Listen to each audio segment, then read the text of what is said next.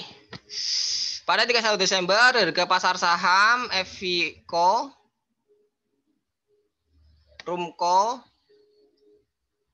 Topco. Nah, Renco kan habis ya. Renco masih ada apa? Enggak sih? Oh, masih ada Renco. Nah, kan masalahnya masalah lagi juga timbul di sini nih. Jadi enggak 7.000-nya disesuaikan ya, Kak. Yang mana 7.000? Ya enggak lah, yang dijual aja. Ini kan 24 September. Nah, yang dijual kan 3.000. Punya 7.000. Kan sisa 4.000. 4.000 nanti disesuaikan di sini. Itu ya.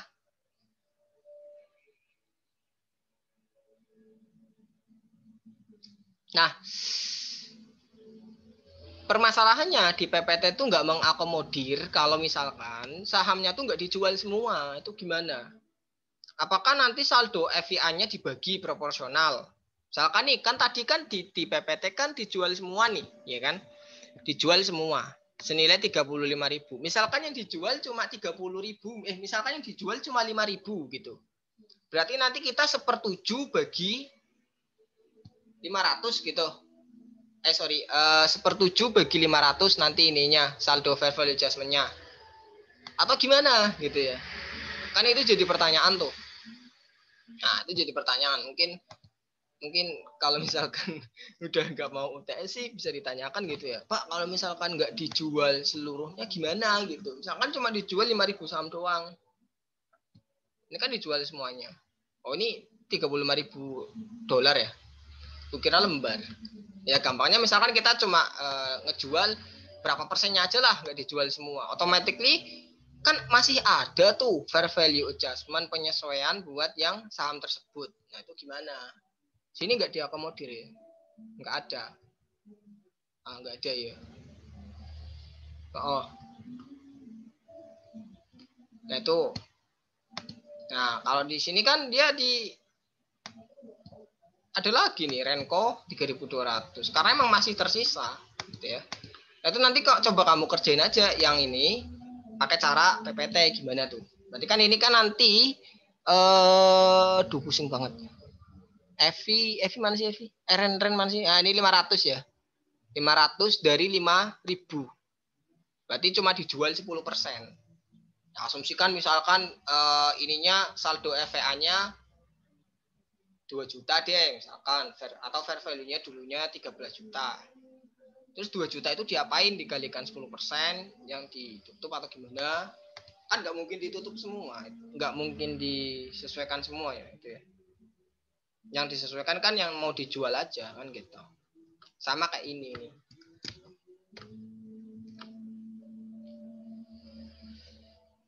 Oke. Next ya. Aduh.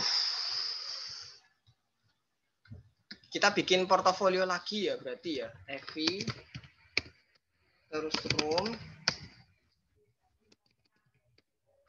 Sama Ren. Evi jumlah sahamnya berapa? Jumlah sahamnya kan awalnya 10.000. Terus beli lagi. Nah, 12.000 berarti ya.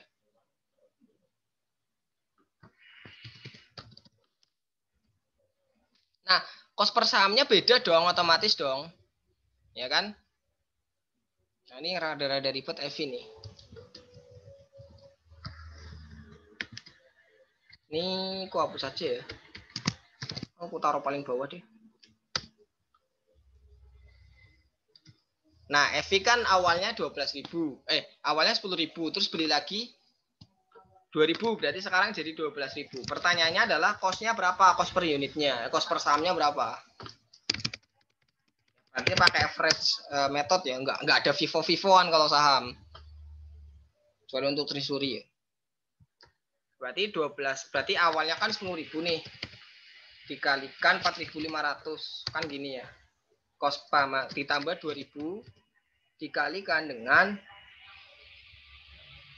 5.000 dibagi, nah nanti dikurung, nah dibagi dengan 12.000. lembar saham. Nah, ini adalah kos sahamnya.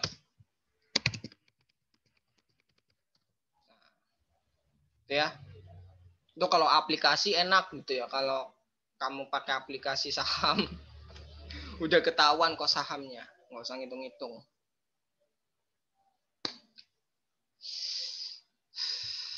Roomnya berapa roomnya? 8.000. Room kan nggak ngaruh ya. 4.000.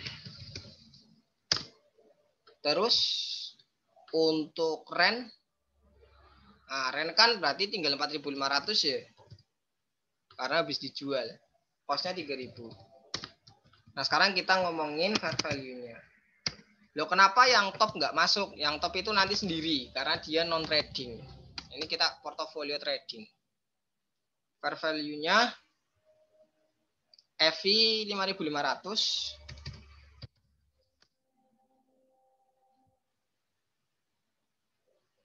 Terus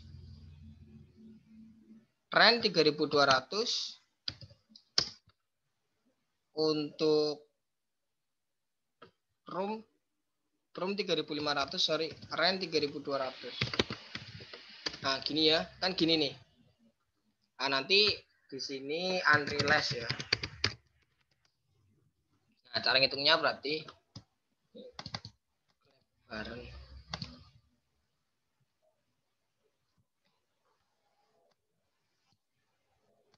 Nah, berarti 12.000 dikalikan dengan selisih antara fair value dengan kos saham. Nah, berapa tuh? 11 juta. Ini sama. Sehingga totalnya adalah 7.900.000. Oke. Ini unrealized-nya 7.900.000. Saldo akhir harusnya sekian.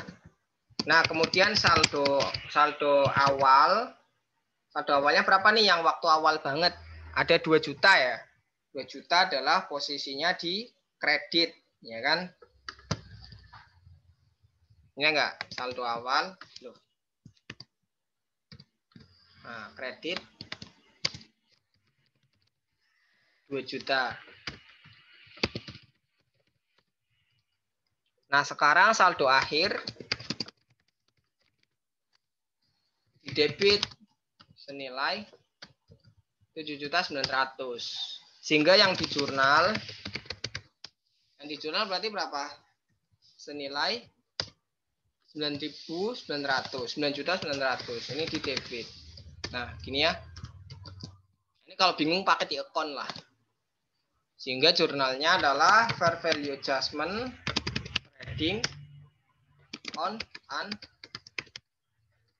unrealized ya, unrealized gain income. Nah, ini ya.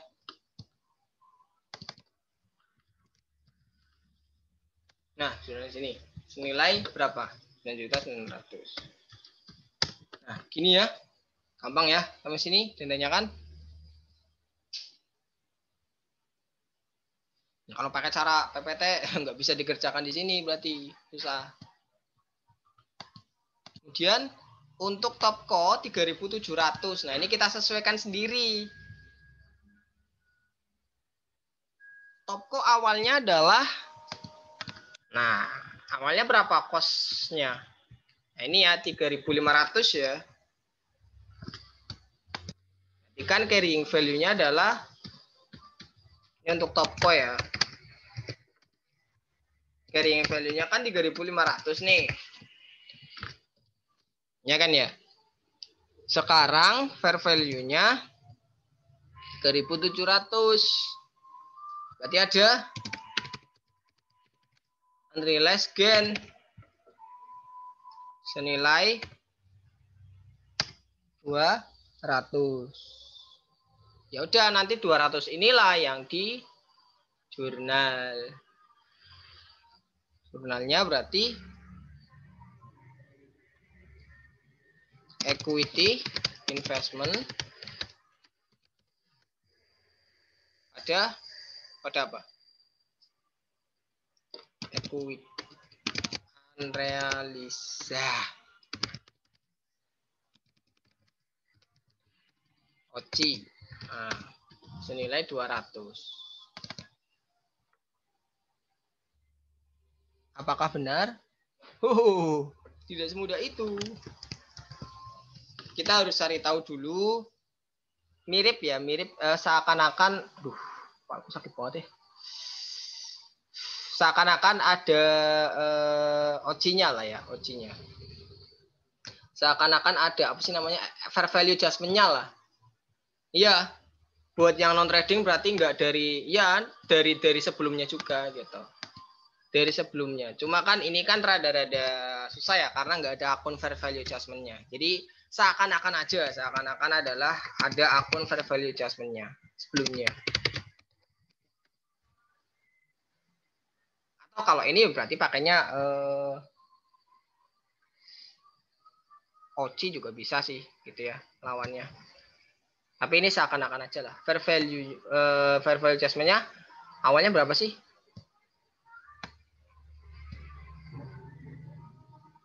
Mana ya tadi aku ngitung? Ini ya. Nah, ini nih. Nah, ini kan seakan-akan fair value adjustment-nya dikredit ya. Dikredit 300.000 ya. Terus berarti aku bingung. Sialan aku bingung.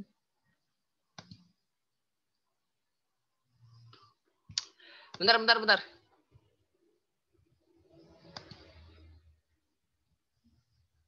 Kita nyesuaikan lagi nggak sih? Top 24 September jual ini doang kan?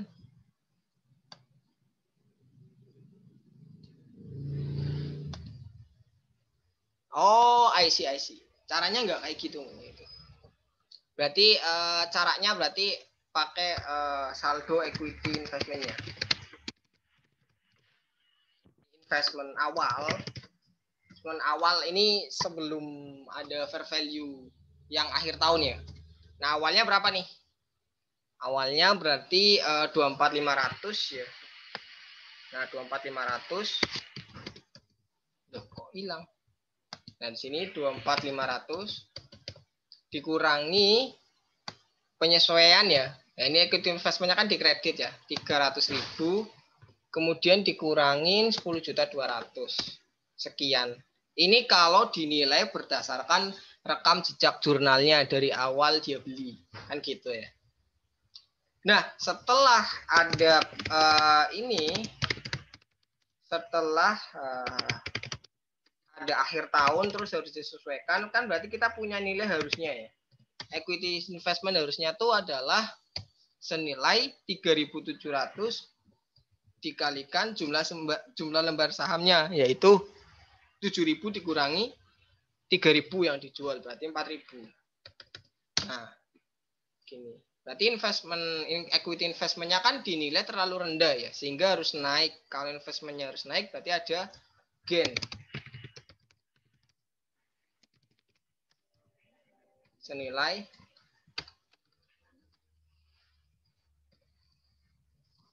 sekian. Jadi equity investment pada nilai gain 800.000. Nah, ini ya. Nah, terus ini buat apa? 200. Ini kalau dikalikan dengan 7.000 kurangi 4.000. Nah, pakai cara gini bisa. Pakai cara gini bisa nggak? Ini kan sama-sama 800.000 ya. Bener nggak kalau cara kayak gini, bener nggak kalau pakai cara kayak gini? Kan sama-sama 800.000. Yaudah, pakai cara yang ini aja yang udah pasti gitu ya. Nah, jadi equity investment awalnya berapa, terus yang terakhir dinilai berapa. Ini mirip kayak fair value adjustment lah. Awalnya berapa, akhirnya berapa. Kayak gitu. Cuma karena ini fair value adjustment-nya tuh nggak ada, Berarti langsung ke equity investment kan ya? Ya berarti nanti pakai equity investment awalnya. Gitu. Oke, sampai sini. Ada yang tanyakan? Ada yang tanyain nggak? Kalau nggak ada, mungkin tak cukupkan ya. Kepalaku dari tadi cenut banget soalnya. Nggak tahu nih banyakan makan apa. Padahal nggak belajar loh. Oke, mungkin dari